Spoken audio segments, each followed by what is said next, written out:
बिल्कुल, देखिए सबसे पहले मैं आपको बता दूं कि लोकसभा चुनाव को लेकर कहीं ना कहीं पार्टी की क्या रणनीति होनी चाहिए, इस पर आज के अधिवेशन में, आज अधिवेशन का दूसरा दिन है। आपको बता दें शनिवार को ये राष्ट्रीय अधिवेशन जो है बीजेपी की, इसकी शुरुआत प्रगति मैदान के भारत मंडपम में हुई थी और आज दूसरे दिन प्रधानमंत्री नरेंद्र मोदी सभी कार्यकर्ताओं और बीजेपी के नेताओं को संबोधित करेंगे। और सबसे महत्वपूर्ण बात यही है कि आखिर प्रधानमंत्री वो कौन सा ऐसा मंत्र देंगे जिससे इस बार एनडीए 400 प्लस और बीजेपी 370 प्लस जो है वो सीटें कहीं ना कहीं खाते में लेकर आए। आपको बता दें कि प्रधानमंत्री नरेंद्र मोदी ने शनिवार को कहा था कि देखिए विपक्ष हमें भटकाने की कोशिश करेगा, भावनात्मक मुद्दाएं जो हैं वो लेकर आएगा, लेकिन उससे भटकने की जरूरत नहीं है। हमें घर घर तक ये पहुंचाना है कि आखिर केंद्र सरकार की क्या उपलब्धियां रही है और केंद्र सरकार ने किस तरीके से जनता के लिए काम किया है और आने वाले समय में आखिर क्या काम करेंगे। साथ ही साथ आपको ये बता दें कि 370 सीटें जो हैं वो कहीं ना कहीं श्यामा प्रसाद मुखर्जी के लिए सच्ची श्रद्धांजलि होगी, ऐसा प्रधानमंत्री नरेंद्र मोदी ने सभी कार्यकर्ताओं को कहा है। अब आज देखने वाली बात यह होगी कि आखिर वो मूल मंत्र क्या होता है जिससे तमाम कार्यकर्ता जो है वो मोटिवेट होते हैं। और इस बार 370 प्लस का आंकड़ा जो है, एनडीए 400 प्लस का आंकड़ा जो है वो बीजेपी इसको लेकर कहीं ना कहीं पूरी तरह से तैयार होती हुई नजर आ रही है। आपको बता दें इसमें तमाम राष्ट्रीय पदाधिकारी जो है वो शामिल है, तमाम बीजेपी के जो दिग्गज नेता और कार्यकर्ता हैं वो शामिल है। लगभग 11,500 से ज्यादा कार्यकर्ताओं को आज प्रधानमंत्री नरेंद्र मोदी संबोधित करते हुए नजर आएंगे।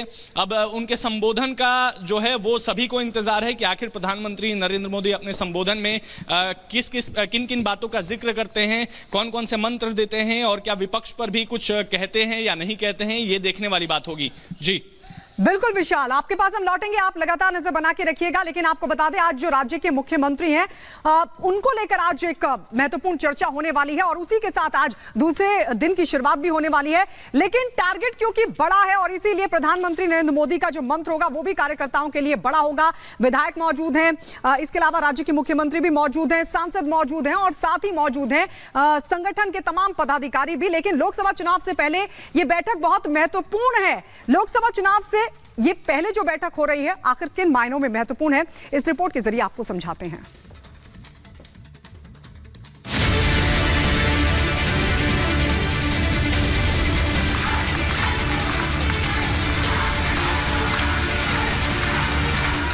दिल्ली के भारत मंडपम की ये तस्वीरें बीजेपी के राष्ट्रीय अधिवेशन की हैं।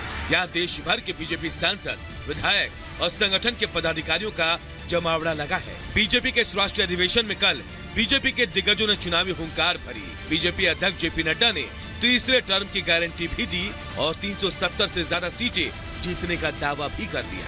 हमने पीछे भी जीत देखी है और हमने आगे भी जीत देखनी है। उत्साह हम सबके मन में है, हम उत्साहित हैं, लेकिन उत्साह के साथ साथ प्रफुल्लित भी हैं।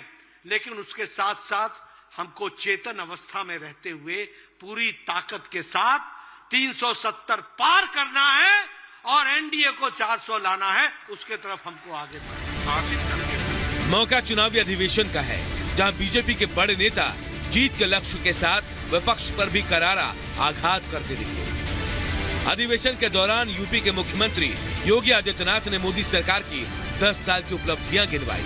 साथ ही अयोध्या में भव्य राम मंदिर का भी जिक्र किया। आज हर श्रद्धालु की आत्मा प्रफुल्लित है और इस बात से भी पूर्वजों की साधना को सिद्धि में बदलने के लिए और मंदिर बनाने का जो संकल्प था और जहां संकल्प था मंदिर वहीं पे बना है, इसके लिए भी भारतीय जनता पार्टी का यह राष्ट्रीय महाधिवेशन अपने यशस्वी प्रधानमंत्री जी का हृदय से अभिनंदन करता है, उनका स्वागत करता है और आभार व्यक्त करता है। लोकसभा चुनाव से ठीक पहले बीजेपी का ये राष्ट्रीय अधिवेशन बेहद अहम है। इस अधिवेशन में चुनाव में जीत की रणनीति के साथ विपक्ष को मात देने की तैयारियों पर भी चर्चा हो रही है।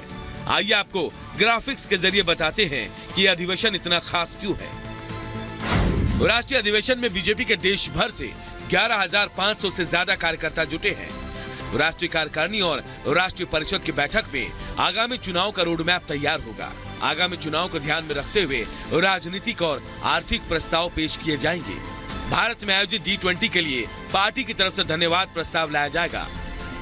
राष्ट्रीय अधिवेशन में इस बार राम मंदिर को लेकर अलग से प्रस्ताव पास करने की तैयारी है। बीते 10 साल के कार्यकाल के दौरान देश के लिए बड़े और निर्णायक फैसले के लिए पीएम मोदी का धन्यवाद। अधिवेशन में कार्यकर्ताओं को पीएम मोदी के जीत का मंत्र हर बूथ पर 370 वोट बढ़ाने होंगे।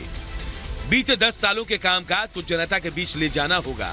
इसके लिए पार्टी की तरफ से 100 दिनों का जनसंपर्क अभियान चलाने का कार्यक्रम तय होगा। लोकसभा चुनाव का मैदान सज चुका है, हालांकि चुनावी तारीखों के साथ बिगुल बचना बाकी है। आगामी लोकसभा चुनाव को लेकर प्रधानमंत्री मोदी ने अब की बार एनडीए 400 पार का नारा भी बुलंद कर दिया है। वहीं दूसरी तरफ एनडीए गठबंधन की मुश्किलें लगातार बढ़ रही हैं। बंगाल से लेकर पंजाब तक का नारा हवा हवाई साबित होता नजर आ रहा है। देखना होगा कि पीएम मोदी जीत की हैट्रिक लगाते हैं या महागठबंधन मोदी के खिलाफ नई रणनीति बनाने में कामयाब हो पाता है। Bureau report, Republic Bharat.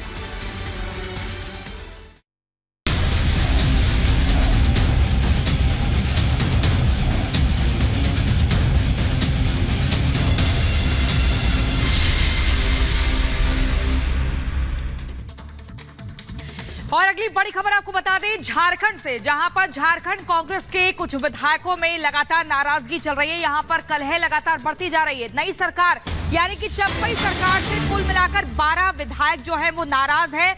आपको बता दें कैबिनेट विस्तार हाल ही में हुआ था और इन विधायकों की नाराजगी है कि इनको कैबिनेट का दर्जा दिया जाए। बजट सत्र से पहले ही इनका ये कहना है अगर इनकी मांगे पूरी नहीं की गई तो बहिष्कार किया जाएगा। तो इंडी गठबंधन लगातार टूट की कगार पर है। ये कांग्रेस विधायक जो है राजधानी दिल्ली में मौजूद हैं। वहीं झारखंड के नए मुख्यमंत्री चंपई सोरेन की मौजूदगी भी राजधानी दिल्ली में, और ये माना जा रहा है कि आज ही या जल्द ही मल्लिकार्जुन खड़गे से मुलाकात होगी और इस मुद्दे पर चर्चा होगी, विचार विमर्श किया जाएगा। तो इधर बड़ी जानकारी आपको बता दें, जेडीयू सांसद सुनील कुमार पिंटू ने दावा किया है बिहार में भी टूटेगी कांग्रेस। बिहार में कांग्रेस विधायक बेचैन है, ये जेडीयू के सांसद सुनील कुमार पिंटू का दावा। बिहार में अभी नई नवेली सरकार एनडीए की बनी है। नीतीश कुमार गठबंधन से अलग होकर बीजेपी के साथ चले गए हैं, लेकिन वहीं बड़ी जानकारी ये मिल रही है कि बिहार में भी कांग्रेस टूटेगी। बिहार में कांग्रेस विधायक बेचैन है। क्या कह रहे हैं जेडीयू के सांसद सुनील कुमार पिंटू, सुनवाते हैं आपको। आज भी स्थिति देख लीजिए, जेडीयू और बीजेपी की जब से सरकार बनी है कांग्रेस के विधायकों में बेचैनी है। यहाँ मध्य प्रदेश का जैसा कि आपके मीडिया में आ रहा है 10 से 15 विधायक टूटेंगे, उसके 1 से 2 दिन के बाद क्या हफ्ते में आप सुनेंगे कि बिहार में भी कांग्रेस के विधायक टूट रहे हैं। और इसी खबर पर हमारे सहयोगी वैभव हमारे साथ जुड़ गए हैं। वैभव, बिहार से भी खबर आ रही है कि यहां पर भी क्या कांग्रेस टूटेगी? ये बड़ा सवाल है बिहार को लेकर, क्योंकि अभी तक हम झारखंड की बात कर रहे थे, वहां से भी कांग्रेस के जो 12 विधायक हैं वो नाराज होकर दिल्ली आ गए हैं। अब ऐसी ही मिलीजुली खबर बिहार से भी आ रही है।